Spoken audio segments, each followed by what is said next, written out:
오늘 계속해서 마태복음, 오늘은 14장 1절에서 12절 말씀으로 세례 요한의 죽음이라는 그 주제를 중심으로 해서 몇 가지 교훈의 말씀을 우리가 함께 나누도록 하겠습니다. 우리가 그 죽음이라는 주제는 굉장히 인간들에게 있어서 불편한 주제인 것이 분명합니다.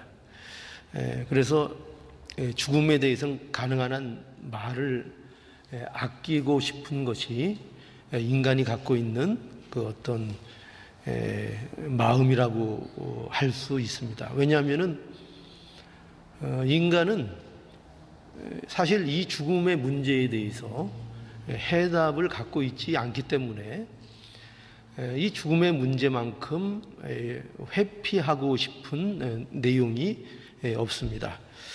그러나 이제 오늘 이 본문을 통해서 여기 세례 요한의 죽음이 등장되고 있는데, 과연 이 세례 요한의 죽음이 무엇을 우리에게 배우게 하는지를 좀 보려고 합니다. 여러분, 그 죽는 것과 사는 것 중에 만약에 이렇게 누군가 질문을 한다면 여러분들은 어떻게 대답을 하시겠습니까? 죽는 것과 사는 것 중에 무엇이 좋으냐? 이렇게 만약에 물어본다면 여러분들은 어떤 대답을 하시겠습니까? 어떤 대답을 하시겠죠? 이런 대답을 하시겠죠? 뭔 그런 바보 같은 질문을 하냐, 그죠? 그 대답 하시려고 그랬죠? 그 말은 무슨 말인가 하면은, 당연히 살고 싶은 것이 당연한 것이지 누가 죽고 싶은 사람이 어디 있겠는가, 이렇게 하는 마음일 것입니다. 그런데 오늘 이 본문의 내용을 보면 꼭 그런 것만은 아니다 하는 것을 이제 우리는 이제 확인할 수 있습니다. 여기 오늘 본문을 보면은 이 본문의 내용은 우리가 읽어서 우리가 대충 아는 바와 같이 이제 세례 요한의 그 죽음을 이제 기록하고 있는 그런 내용입니다. 그런데 우리가 그 복음서는 예수님에 대한 기록입니다. 그렇죠? 물론 성경의 모든 말씀이 예수님이 중심인데, 특별히 복음서는 더 실질적이고 더 직접적으로 예수님에 대한 사역에 집중되어 있습니다. 그런데 여기 오늘 이 말씀은 세례 요한의 죽음을 아주 자세하게 기록하고 있습니다. 그래서 우리는 이런 생각을 할 수 있죠. 이렇게 세례 요한의 죽음이 이렇게 세세하게 기록되고 또 이것을 우리가 이렇게 자세하게 알 필요가 있는가 생각할 수도 있는데, 그러나 그럼에도 불구하고 그 성경이라는 이 제한된 기록 안에 이 세례 요한의 죽음이 이렇게 많이 서술되고 있는 것은 바로 이 세례 요한의 죽음이 바로 이 성경이 중심이 되고 있는 예수님을 보여주는 데에, 그러니까 예수님이 어떤 분이신가, 예수님의 곧 정체성이나 또 예수님이 하시는 메시아의 사역, 이런 것들이 과연 어떤 것인가를 잘 이해하도록 보여줄 수 있는 중요한 이것이 내용이기 때문에 세례 요한의 죽음을 이제 오늘 이렇게 본문처럼 기록하고 있는 것입니다. 그래서 오늘은 이 세례 요한의 죽음에 대해서 우리가 배우게 되는 몇 가지 사실을 함께 나누기를 이제 원합니다. 그 첫 번째로 생각할 수 있는 게 뭐냐면은, 이 세례 요한의 죽음을 통해서 세상은 진리를 배척한다 하는 것을 우리는 배우게 됩니다. 진리를 배척합니다. 세상은 진리를 배척합니다. 우리는 세례 요한이라는 사람이 어떤 사람인지를 잘 알고 있습니다. 우리 요한복음 1장 6절에서 7절에 보면은 그 말씀에 의하면 그는 빛을 증거하러 온 자다, 이렇게 말씀합니다. 그래서 기록을 한번 보면 하나님께로서 보내심을 받은 사람이 났으니 이름은 요한이라, 이 세례 요한을 칭하는 겁니다. 저가 증거하러 왔으니, 곧 여기 보면은 빛에 대하여 증거하고, 빛에 대해서 증거하기 위한 자로 이제 보내심을 받았다는 것입니다. 우리는 잘 알듯이 이 빛이라는 것이 예수 그리스도를 가리키는 것을 우리는 잘 알고 있습니다. 그러니까 예수님을 증거하기 위해서 하나님께서 보내신 하나님의 사람, 그가 바로 세례 요한입니다. 또 그뿐만 아니라 예수께서 이 세례 요한에 대해서 이렇게도 말씀을 하셨죠. 여자가 낳은 자 중에 세례 요한보다 더 큰 이가 없다, 그죠? 이런 이제 말씀도 예수님께서 친히 증거하고 있는 그런 선지자, 바로 요한입니다. 그런데 오늘 이 본문을 보면은 이러한 세례 요한이 죽임을 당하고 있는 겁니다. 누구에게요? 세상의 왕, 뭐 세상 왕이라고 할 것도 없고 어떻게 보면 이게 분봉왕으로 칭해져 있는데, 그 갈릴리 지역과 조그만 지역을 맡아서 다스리는 그저 한 영주급 정도 되는 그런 이제 헤롯인데, 이 헤롯에 의해서 목이 베어서 죽게 되는 사실이 이제 여기 기록되고 있습니다. 근데 우리가 여기서 생각할 것은 과연 이 헤롯이 세례 요한을 죽인 이유가 뭔가 하는 거죠. 왜 죽인 것입니까? 그가 죽임을 당할 만한 그런 잘못이 그에게 있었습니까? 그렇지 않죠. 그가 왜 이 죽임을 당했는가 하면은 그가 옳은 것을 말했기 때문입니다. 옳은 말을 했기 때문입니다. 3절에 보면은, 오늘 본문 3절에 보면, 전에 헤롯이 그 동생 빌립의 아내 헤로디아의 일로 요한을 잡아 결박하여 옥에 가두었으니, 이렇게 되어 있고, 4절에 보면 이는 요한이 헤롯에게 말하되 당신이 그 여자를 취한 것이 옳지 않다 하였습니다. 그러니까 분명하게 지금 세례 요한은 정말로 그 충직한 하나님의 선지자로서 그가 마땅히 그 시대에 해야 할 말을 한 것입니다. 그래서 그는 그 헤롯 왕이 그의 이복 동생인 빌립의 아내 헤로디아를 빼앗은 이 일에 대해서 그는 아주 분명하게 그것이 옳지 않다, 그것은 틀린 일이다, 그것은 바르지 않다라고 이제 분명히 말을 했습니다. 그러나 우리가 아는 바와 같이 헤롯은 이러한 세례 요한의 옳은 말을 듣지 않았습니다. 그리고 결국 이 문제로 세례 요한을 옥에 가두고, 그리고 결국 헤롯의 생일날에 세례 요한의 목을 베어 처형을 하는 이 일을 오늘 본문이 우리에게 아주 자세하게 보여주고 있습니다. 그래서 오늘 이 본문에 보면은 6절부터 11절에는 세례 요한이 어떠한 과정 속에서 목베임을 받는가 하는 내용을 아주 자세하게 기록하고 있습니다. 이러한 세례 요한의 죽음의 과정은 이것을 통해서 우리에게 무엇을 보여주고자 하는가 하면은, 이러한 헤롯의 모습이 바로 세상의 모습인 것을 이제 우리에게 보여주고자 하는 것입니다. 그러니까 이것은 단순히 세례 요한을 죽이는 어느 한 왕의 이야기가 아니라 그 왕 헤롯이라는 인물을 통해서 세상이라는 곳이 하나님의 진리를 어떻게 취급하고 어떻게 대접하는가 하는 것을 이 헤롯 왕의 모습을 통해서 보여주고 있는 것입니다. 그러니까 헤롯 왕에게 있어 세례 요한은 어떤 존재입니까? 세례 요한은 그야말로 굉장히 불편한 존재였던 것입니다. 그죠? 그가 하는 말, 또 그래서 그가 계속 지적하고 그가 있다는 것, 그 사실만으로도 이 헤롯은 큰 부담이 되는 그러한 존재가 바로 세례 요한이었다는 것입니다. 그와 마찬가지로 진리가 세상에 대해서 어떻게 보여지는가 하면, 하나님의 진리가 세상에 대해서는 굉장히 세상은 이 진리를 불편한 것으로 여긴다 하는 것입니다. 굉장히 불편하게 여긴다. 그러면 과연 세상이 왜 이렇게 진리를 이토록 싫어하는가 할 때 그 이유가 뭐라고요?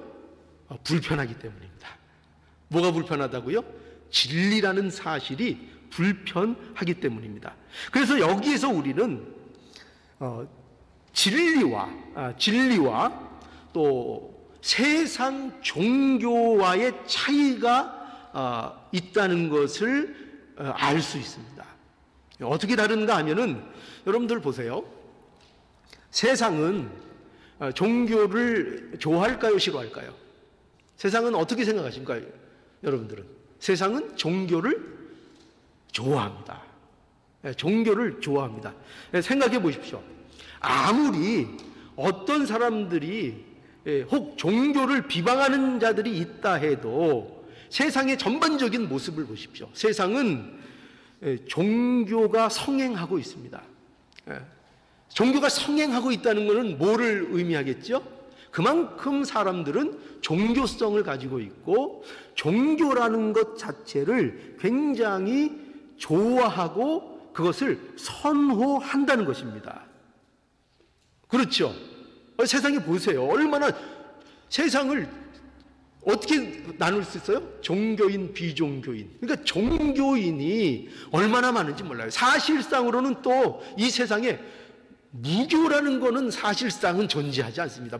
뭐든지 믿습니다. 사람은 어떤 것이든지 믿도록 그 본성이 되어 있습니다. 그러니까 인간의 본성이라는 것은 이 종교라는 것을 굉장히 좋아하는 본성을 가지고 있습니다.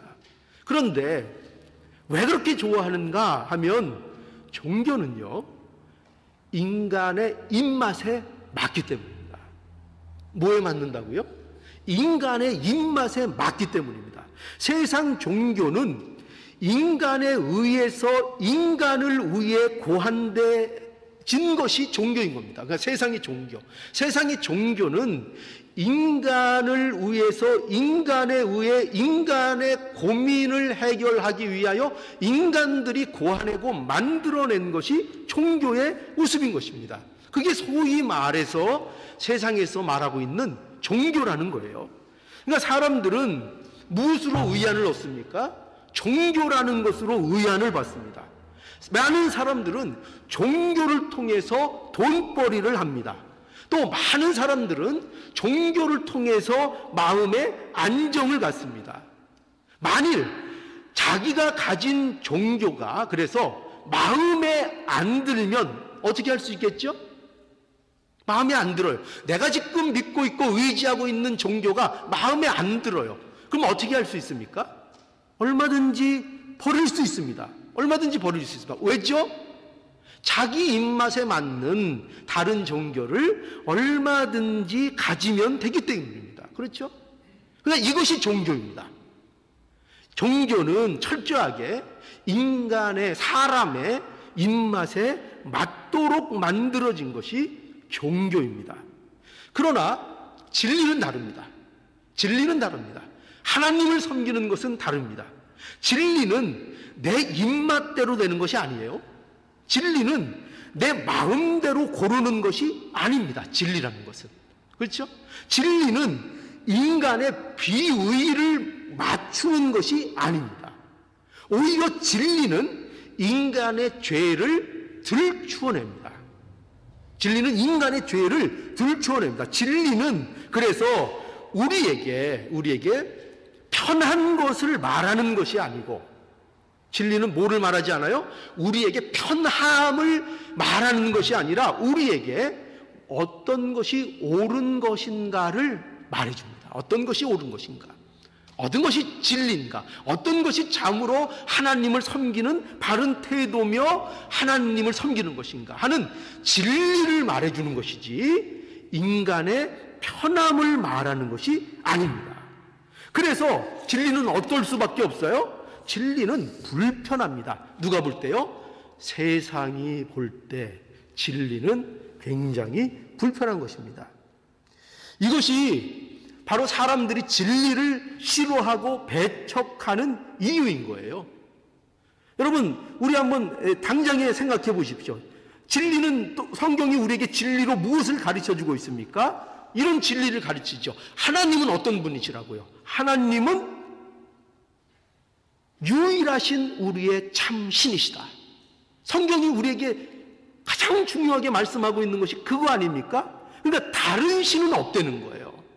다른 신은 존재하지 않는다는 거예요. 오직 성경에서는 유일하신 여호와 하나님만을 증거하고 있습니다.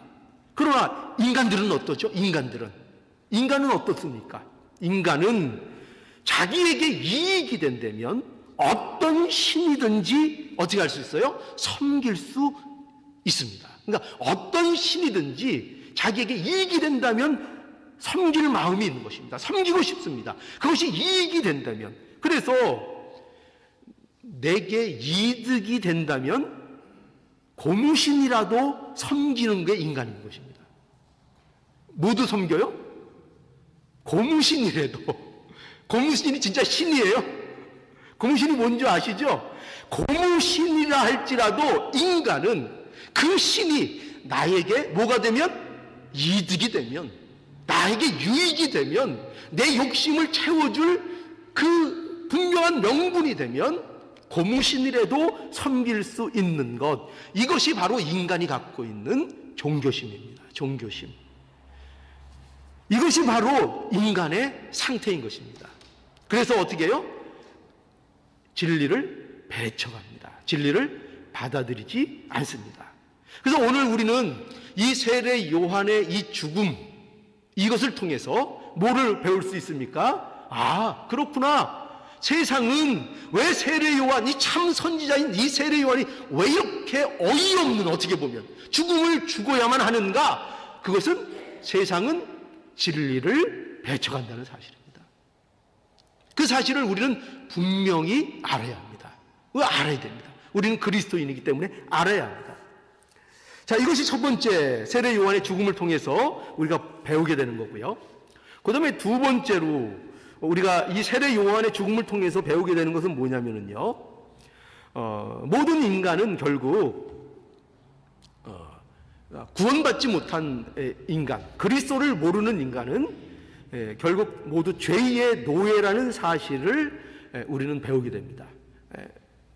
누구라고요? 노예입니다. 노예. 좋은 의미의 노예가 아닙니다. 뭐 그리스도의 종, 그리스도의 노예 이런 게 아니고 뭐의 노예라고요?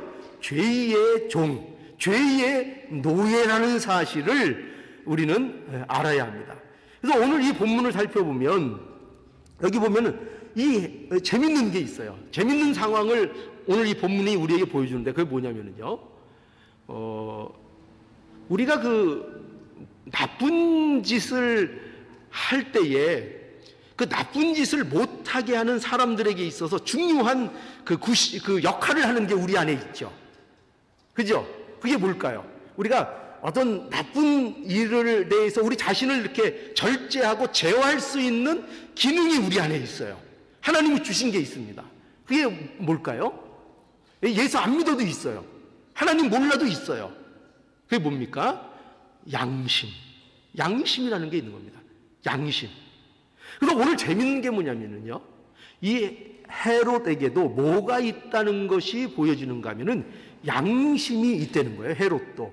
그래서 이 헤롯은 자신이 세례 요한을 죽인 것에 대해서, 이것에 대해서 그것이 옳지 않다는 것을 이 세례 요한도 느끼고 알고 있다는 것입니다.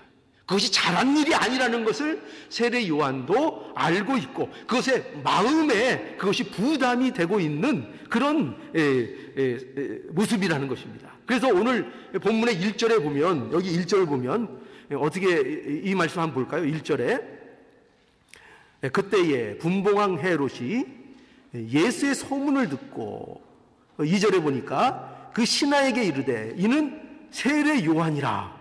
누구 보고 세례 요한이라고 하는 거예요? 예수를 보고요. 예수님을 보고 예수님의 소문을 듣고, 그러니까 예수님의 행하신 그 어떤 지혜, 그리고 예수님의 행하신 어떤 권능, 이런 기적, 이런 것들의 소문을 듣고 이제 그 소문을 들은 이 헤롯이 이거 세례 요한이 아닌가, 예수님에 대해서 이제 이렇게 말한 것입니다. 그러면서 저가 죽은 자 가운데서 살아났으니 그러므로 이런 권능이 그 속에 운동하는도다, 이렇게 이제 헤롯이 반응을 하고 있습니다.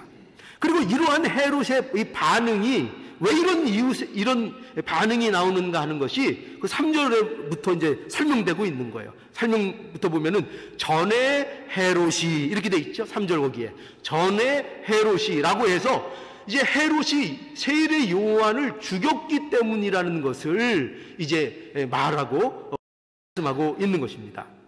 그래서 우리는 여기서 뭘 보게 되는가 하면 헤롯은 예수의 소문을 듣고 지금 두려워하는 중에 있는 것입니다. 두려워하고 있습니다.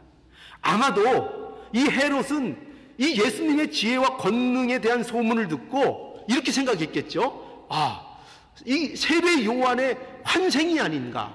아마 이 헤롯이 환생 같은 것들도 좀 어느 정도 믿었던 것 같아요. 그러니까 이런 얘기를 했겠죠. 그래서 세례 요한의 환생으로 아마 생각한 것 같습니다. 그래서 이 세례 요한의 이 문제로 인해서 이 헤롯이 머리가 이제 복잡해진 겁니다. 세례 요한이 환생한 것이 아니냐. 아마도 그래서 이 헤롯의 마음속에 이 선지자, 존경받는 선지자를 죽인 일에 대해서 마음이 편치 않았던 것으로 이렇게 이제 분명히 보여집니다. 그렇죠? 분명히 보여집니다. 그러나 우리가 여기서 이제 뭘 놓치면 안 되는가? 자, 이 헤롯도 뭐가 있어요? 양심이 있습니다. 이런 예수님의 소문 때문에 세례 요한을 죽인 일에 대해서 무엇을 갖고 있습니까? 마음에 가책을 느끼고 있습니다. 두려움을 어느 정도 가지고 있습니다. 그런데 중요한 건 뭐냐? 그 마음의 가책과 그 마음의 양심으로 인해서 그가 그러면은 예수 그리스도를 인정하고 믿고 받아들이게 되었는가 할 때 그렇지 않다는 것입니다. 놀라운 일이죠? 우리는 양심대로 살면 모든 것이 잘 되고 양심대로 살면 선하고 그럴 것 같은데, 그러나 양심이라는 것, 인간이 가지고 있는 양심이라는 것이 인간을 구원할 수 없다는 것입니다. 그 양심이라는 것 갖고 회개의 자리로 나가지 않는다는 것입니다. 물론 하나님께서 양심을 통해서 회개하도록 역사하시는 중에 있습니다. 그런데 인간이 그 역사를 어떻게 한다고요? 타락한 인간은 거부한다는 것입니다. 그 양심을 받아들이지 않고 양심대로 나가지 않고 그 양심을, 그러니까 소위 말해서 양심을 바로 쓰는 일로 나가지 않고 그 가진 양심의 가책을 갖더라도 그것으로 인하여 하나님께 나가거나 그것 때문에 회개하거나 그런 일을 하지 않는다는 것입니다. 이것이 인간의 죄된 모습이요, 인간의 비참함입니다. 양심도 그를 구원할 수 없습니다. 양심도 그에게 하나님께로 인도하지 못합니다. 여러분, 인간에게 양심이 있죠? 우리 모두에게 양심이 있습니다. 그렇죠? 여기 양심 없으신 분 없죠? 다 양심이 있습니다. 근데 그 양심은 좋은 겁니까, 나쁜 겁니까? 양심은 좋은 역할을 많이 합니다. 인간의 양심은 인간의 행동을 억제하게 하고 죄를 방지하는 좋은 역할을 하도록 하나님께서 우리에게 양심이라는 걸 주셨습니다. 그러나 그 양심으로 구원을 받을 수는 없습니다. 그럴 수는 없습니다. 왜냐하면 사람의 양심이라는 그것은 뭐예요? 타락한 인간의 양심이기 때문에 그렇습니다. 타락한 인간의 양심. 그래서 양심은 무엇과 같은가 하면은, 양심은 그 기준이 도덕적인 기준입니다. 또 어떤 사회적인 기준이 될 수도 있습니다. 그래서 이 양심이라는 것은 오를 때도 있고, 그죠? 상황에 따라 오를 때도 있고, 그것이 틀릴 때도 있습니다. 어떤 사람에게는 이 일이 양심적인 것인데, 어떤 사람에게는 이것이 양심에 걸리지 않을 수도 얼마든지 있습니다. 그렇죠? 그러니 양심은 절대적인 기준이 될 수 없습니다. 우리에게 있어서 양심은 절대적이지 않습니다. 양심은 어떻게 보면 우리에게 유리하게 사용하는 그런 모습이 우리에게 더 많을지 모릅니다. 내게 맞으면 양심적인 것이고 내게 틀리면 양심적이 아닌 것이라고 정하기 일쑤입니다. 그래서 양심으로 되는 게 아닙니다. 하나님께서 우리를 양심을 우리에게 작용하게 하시고 회개할 기회를 주십니다. 그러나 이것을 세상은 무시합니다. 또 타락한 인간은 무시합니다. 양심의 가책이 있지만 회개하지 않습니다. 하나님께로 돌아오지 않습니다. 자기의 죄를 인정하지 않습니다. 그런데도 양심이 있습니다. 양심은 있습니다. 근데도 하나님 앞에 나오진 않습니다. 그래서 우리는 이 사실을 분명히 알아야 됩니다. 우리 양심도 뭐의 인도를 받아야 돼요? 우리의 양심 갖고는 안 됩니다. 우리의 양심 갖고는 못된 짓을 할 수 있습니다. 여러분, 제일 무서운 것이 뭐냐? 내가 양심적으로 생각하는 인간적인 양심을 가지고 모든 것을 판단하고 정죄하기 시작하는 것입니다. 여러분, 정의 중에 가장 무서운 정의가 뭘까요? 하나님 없이 정의로운 것입니다. 하나님 없이 내가 정의를 외치는 것입니다. 그것처럼 무서운 것이 있을까요? 여러분, 히틀러가 그 유대인들을 그렇게 무참하게 말도 안 되는 학살을 할 때에 그 학살의 그 중심에 뭐가 있겠습니까? 옳다는 거죠. 그 옳은 신념 없이 그것을 할 수 있다고 생각하십니까? 그 많은 자들을 그렇게 무참하게 학살할 수 있었던 동기는 정의였습니다. 정의. 내가 정의롭다는 것입니다. 정의. 그렇죠? 그러니 여러분 생각해 보십시오. 하나님 없는 정의, 그리스도를 만나지 못한 자들이 외쳐대는 정의가 얼마나 치명적이고 위험하고 그것이 무서운 일인가를 우리 기독교인들은 알아야 됩니다. 함부로 정의, 그저 내가 내 기준에 외치는 정의 함부로 외치는 게 아닙니다. 그것은 사람을 죽일 수 있는 정의가 될 수 있습니다. 세상을 온통 혼란에 빠뜨리는 정의가 될 수 있다는 것입니다. 그래서 우리는 분명히 우리의 양심도 뭐에 붙들려 있어야 돼요? 내가 양심대로 했으면 끝이야. 그런 말 그리스도인들이 하면 됩니까? 안 됩니까? 안 됩니다. 그 양심이 뭐에 붙들려 있어야 돼요? 하나님의 말씀에 붙들려 있는 양심이어야 됩니다. 하나님의 말씀에 근거한 양심이어야 하지, 내 양심을 갖고 나가는 것은 참으로 위험하고 위태한 일인 것을 알아야 합니다. 자, 그래서 우리가 또 말씀을 보면은 이 세례 요한의 이 죽음의 이 과정 속에서 우리는 또 뭘 보게 되냐면은 이 헤롯은 우리에게 죄에 노예된 인간의 모습, 그 무력함을 보여주는 겁니다. 이 헤롯의 모습이요. 헤롯은 자기의 권력을 유지하기 위해서 지금 어떤 처지에 있죠?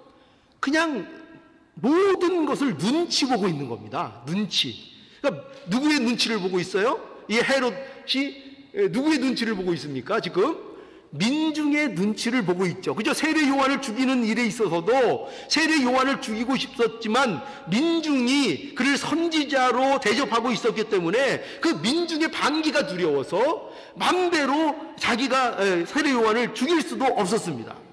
또 그런데 이 헤로디아와 그의 딸의 술책에 넘어가서 이제는 어떻게 됐는가 하면 9절에 보면 여기 왕이 근심하나 자기의 맹세한 것과 그 함께 앉은 자들을 인하여 주라 명하고, 그러니까 주라 명하였다는 것은 세례 요한을 죽이도록 내주었다는 것입니다. 목을 베도록 했다는 것입니다. 그러니까 여기도 보면은 왕이 근심하나 이렇게 돼 있죠. 뭐 때문에 근심했습니까? 근심거리가 많은 거죠. 죽이려니까 민중들이 두렵고, 또 안 죽이려니까 헤로디아와 그 자기 그 소녀 딸 그 눈치가 보이고 약속은 했고, 그러니 이 일에 대해서 어떤 모습을 보이고 있어요? 그냥 이건 눈치 저건 눈치 보는 헤롯의 모습, 그리고 결국은 이 선지자 세례 요한을 죽이는 이 모습을 보여주고 있는 것입니다. 여러분 보세요. 여기서 뭐가 보입니까? 도대체 뭐가 보이죠? 인간의 무능입니다. 인간의 무능. 이 헤롯의 이 모습을 통해서 인간이 얼마나 옳은 것을 행할 수 없는 무능한 인간인가를 보게 되는 겁니다. 결코 옳은 것을 하지 않습니다. 옳은 것을 하지 않습니다. 인간은요, 본성적으로 옳은 것을 하지 않고 자기 마음에 편한 것을 합니다. 편한 것을. 옳은 것을 하지 않습니다.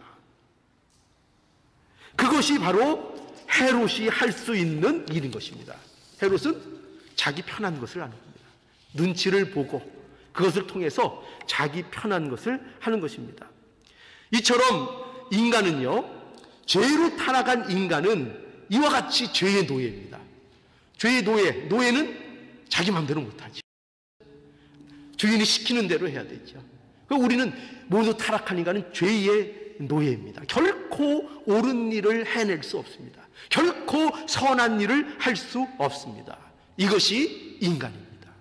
이것이 인간의 상태입니다. 이것을 우리가 바로 알아야 됩니다. 그렇죠? 우리가 하나님의 은혜에 대해서, 우리가 그리스도의 사역이 무엇인가에 대해서, 그분이 어떤 분인가에 대해서 우리가 바로 이해하고 그 은혜를 우리가 풍성히 누리고 그분을 전적으로 의지하는 삶이 되기 위해서는 바로 우리의 이 모습, 인간의 타락한 모습, 우리가 어떤 모습인가를 알아야 하는 것입니다. 그 모습을 이 세례 요한을 죽이는 이 헤롯의 모습을 통해서 우리에게 철저하게 보여주십니다. 자, 그래서 이제 세 번째 마지막으로 이제 우리는 세례 요한의 죽음을 통해서 무엇을 배울 수 있는가 하면 그리스도인들의 소망을 우리는 어디에 두어야 하는가 하는 것을 이 말씀 속에서 우리는 이제 배우게 됩니다. 뭐를 배우게 된다고요? 그리스도인, 우리의 소망을 어디에 두어야 하는가 하는 것을 이제 배우게 되는 겁니다. 우리는 이 본문 속에서 이 세례 요한의 안타까운 죽음을 이제 보게 됩니다. 그런데 이 죽음은 어떤 사람의 죽음이라고요? 충성된 하나님의 종의 죽음입니다. 그러니까 이 죽음이 세상적인 기준으로 볼 때는 안타깝죠. 그죠? 그리고 어떻게 이렇게 어이없이 헤롯 왕의 생일날 그 어린 소녀의 그 춤추는 그 모습에 현혹되어서 술 취한 어떻게 보면 헤롯 왕이 그냥 술김에 약속하고 그것 때문에 이 세례 요한, 그 하나님의 충직한 선지자가 죽은 겁니다. 목배임을 당해서. 어떻게 이런 일이 일어날 수 있습니까? 참 참담하지 않습니까?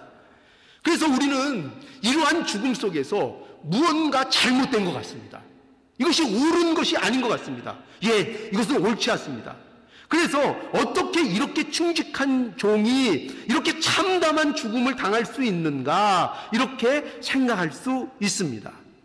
세례 요한은 옳은 일을 했기 때문에 잡혔고, 또 그 옳은 일의 주장을 꺾지 않고 나가다가 결국 이 어린 소녀의 춤에 현혹된, 어떻게 보면 술 취한 군주의 이 판단력 미스에 그가 죽고 말았습니다. 참 안타까운 일입니다. 목배임을 당했습니다. 그래서 우리는 여기에서 아주 중요한 사실을 분명하게 배워야 합니다. 분명하게 배워야 합니다. 이 사실을 배우지 못하면 진정한 그리스도의 삶을 살지 못합니다. 그것은 무엇인가 하면 그리스도인들의 소망은 결코 세상에 있지 않다는 것입니다. 그리스도인들의 소망은 결코 세상에 있지 않다는 것입니다. 이것은 그리스도인들이 세상에서 불행하게 살아야 된다 그런 말을 하는 것이 아닙니다. 우리는 고난만 당해야 된다 그런 말씀을 드리는 것이 아닙니다. 그런 말씀을 드리는 것이 아니라 우리는 그리스도인들은 현실에 대해서 최선을 다하며 그 현실, 우리에게 주어진 현실을 기쁘게 믿음으로 우리는 살아가야 합니다. 주님이 주시는 평안과 위로를 받으며 우리의 맡겨진 가운데서 열심히 그리고 행복하게 살아야 합니다. 그러나 중요한 건 뭐예요? 그럼에도 불구하고 그리스도인들의 소망은 결단코 세상이 되어서는 안 된다는 것입니다. 그리고 이 사실을 우리는 분명하게 기억하고 있어야 된다는 것입니다. 그리스도인들은 적어도 하나님의 자녀라면은, 예수 그리스도 안에 구원받은 자라면은 이 사실을 분명히 알고 있어야 됩니다. 그리스도인들의 소망은 이 땅에 있는 것이 아닙니다. 이 땅에 있는 것이 아닙니다. 여러분, 그러면 이 질문에 한번 대답해 보십시오. 여러분 한번 대답을 해 보십시오. 여러분이 생각하시기에, 자, 이제 설교를 이렇게 했으니까 한번 들으셨으니까 한번 질문을 대답을 해 보십시오. 여러분이 생각하시기에 세례 요한과 헤롯 이 둘 중에 누가 복 있는 사람입니까? 누구라고요? 세례 요한이죠. 그렇죠? 예, 맞습니다. 누구에게 참 소망이 있습니까? 헤롯, 세례 요한에게 누가 누구를 죽였습니까? 누가 누구를 죽였습니까? 헤롯이 세례 요한을 목베어 죽였습니다. 죽임을 당한 건 세례 요한입니다. 그러나 다시 묻습니다. 누가 복된 자입니까? 세례 요한입니다. 세례 요한이 복 있는 자입니다. 여러분, 이 질문에 대해서 여러분들이 분명히 대답할 수 있어야 됩니다. 여러분들이 그리스도인이라면 이 질문에 대해서 분명하게 대답할 수 있어야 됩니다. 세례 요한은 헤롯에게 죽음을 당했지만 헤롯과는 비교할 수 없는 복된 자인 것입니다. 이것을 분명히 대답할 수 있어야 됩니다. 자, 누가 참으로 산 자입니까? 누가 산 자입니까? 누가 죽은 자입니까? 네? 누가 죽은 자일까요? 이렇게 물어보죠. 그렇다면 하나님 보시기에 누가 산 자고 누가 죽은 자입니까? 세례 요한이 산 자이고 헤롯이 죽은 자입니다. 참 산 자는 세례 요한이고 헤롯은 죽은 자입니다. 여러분, 인간에게 있어서 가장 두려워해야 될 게 뭐죠? 인간에게 있어서 가장 두려워해야 할 것은 결단코 육체의 죽음이 아닙니다. 결단코. 저와 여러분들이, 세상 사람들이 가장 두려워해야 될 문제는 육체의 죽음이 아닙니다. 우리가 정말 두려워해야 할 것은 또 이런 거 아닙니다. 세상의 실패도 아닙니다. 여러분, 가끔 실패하십니까? 우리가 정말 무서워해야 될 것은 그 실패도 아닙니다.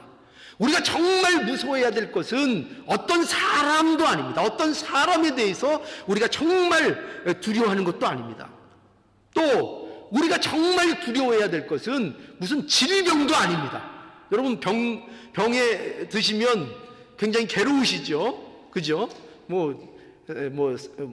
속된 말로 살맛이 안 날 정도로 불편하시고, 그죠? 그래도 우리가 정말 두려워해야 되는 것은 그런 질병도 아닙니다. 그런 것도 아닙니다. 또 무슨 외로움도 아닙니다. 우리가 정말 무서워해야 되는 것은 나 혼자밖에 없어, 외로워, 이런 외로움도 아닙니다.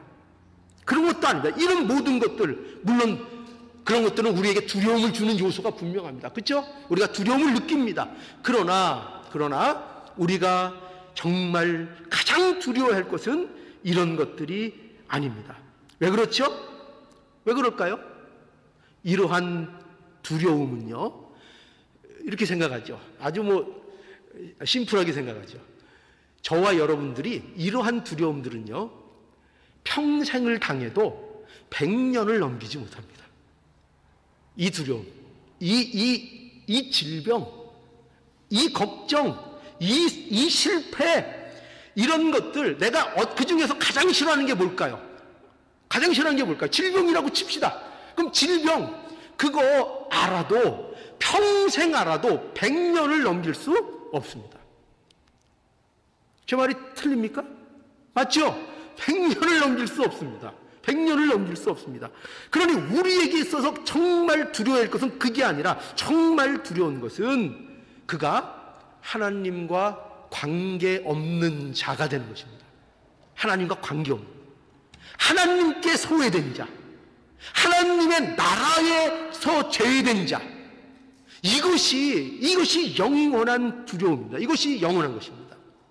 우리가 정말 두려워해야 될 것은 이겁니다. 이거. 여러분, 우리는 무엇을 두려워하고 있습니까? 이 인생, 길어야 100년인 이 인생에 매여서 과연 우리는 무엇을 가장 두려워하고 있습니까?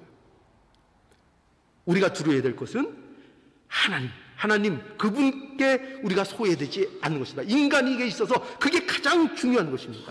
인간을 가장 파멸하고, 인간을 가장 불행하게 하고, 인간을 영원히 불행하게 하는 것은 다른 게 아닙니다. 세상에서 실패한 게 아닙니다. 세상의 질병이 아닙니다. 그게 아니라 하나님으로부터 소외되는 것입니다. 그것이 우리의 영원한 고통으로 남는 것입니다. 이것을 두려워해야 합니다. 이것을 두려워해야 합니다.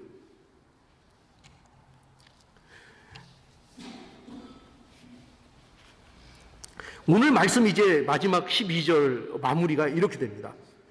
요한의 제자들이 와서 시체를 가져다가 장사하고 가서 예수께 고하니, 이렇게 마무리가 되고 있습니다.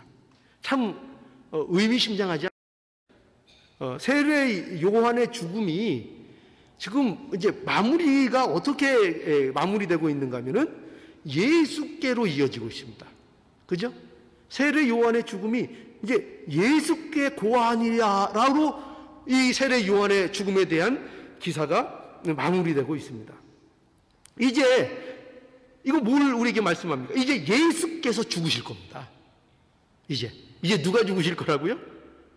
세례 요한의 죽음 끝에 이제 누가 또 죽으실 거라고요? 예수 그리스도께서 죽으실 것입니다. 세례 요한은 한 충직한 선지자로 죽었다면 이제 예수님께서는 하나님의 아들로서 죽으실 겁니다. 하나님의 아들로서 죽으실 겁니다. 세례 요한의 죽음은 어떻게 보면 세상의 죄의 비참함을 보여주는 것으로 이렇게 우리에게 나타나고 있지만, 이제 예수 그리스도의 십자가의 죽으심은 우리에게 참 소망을 주는 죽음으로 우리에게 나타날 것입니다. 참 죽음을, 우리에게 참 소망이 되는 죽음이요. 그래서 우리는 여기서 무엇을 이제 결론적으로 배우게 되는가? 죽은 자가 산 자보다 행복하다 하는 것입니다. 죽은 자가 산 자보다 행복하다. 물론 이 죽은 자는 바로 예수 그리스도 안에 거하는 자를 말하는 것입니다. 요한이 복되고, 또 예수 그리스도가 복의 근원이시고, 그리고 예수 안에서 죽는 모든 그리스도인들이 복되다 하는 것입니다. 복되다.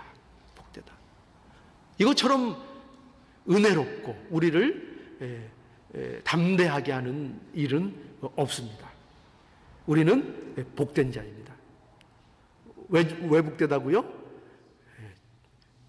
예수 안에서 죽기 때문입니다. 예수 안에서 우리는 예수 안에서 죽는 자입니다. 그래서 참으로 복된 자들입니다. 이 사실을 오늘 말씀을 통해서 기억하셔서 오늘 우리가 본문 통해서 누구의 죽음을 살펴봤어요? 누구의 죽음을 살펴봤습니까? 세례 요한의 죽음을 살펴봤지요. 거기에서 누구의 죽음을 봅니까? 예수님의 죽음도 보고 또 우리의 복된 죽음도 우리가 봅니다. 또 얼마나 세상이 진리를 배척하는지도 보고, 그래서 또한 예수님께서 우리를 위해서 십자가를 지셨다는 그 의미가 어떤 것인지를 이 세례 요한을 죽인 세상의 모습을 통해서 우리가 확실하게 보게 되는 것입니다. 그러니 이 모습 속에서 우리가 더욱더 확실하게 예수 그리스도 의지하는 복된 인생이 될 수 있기를 간절히 바랍니다. 다 함께 묵상하시겠습니다.